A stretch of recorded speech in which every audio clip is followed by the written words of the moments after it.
উপরে ওঠার আগে কষ্ট করে এই নোটিশ বোর্ডটা পড়ে নিবেন। এটা আবার কিসের নোটিশ? সামান্য কিছু নিয়মাবলী, প্লিজ পড়ে নিন। আমি পড়ে দিচ্ছি। প্রথম তলার পুরুষদের পছন্দ না হলে দ্বিতীয় তলায় যেতে পারবেন। পারবেন।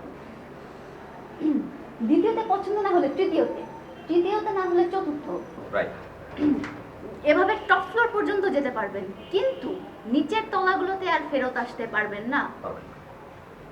অর্থাৎ একজন কাস্টমারকে যে কোনো একটি ফ্লোরের পুরুষদের ভেতর থেকেই স্বামী পছন্দ করতে হবে। সব ফ্লোর যাচাই বাছাই করার সুযোগ নাই। টপ ফ্লোরে আলাদা একটা সিঁড়ি আছে, সেখান থেকে কাস্টমার সরাসরি বাইরে চলে যাবে। এটা আবার কেমন নিয়ম? জি, এটাই নিয়ম। আপনি যদি নিয়ম পছন্দ হয় তাহলে উপরে উঠতে পারেন, আর তা না হলে আপনি টাকা ফেরত নিন।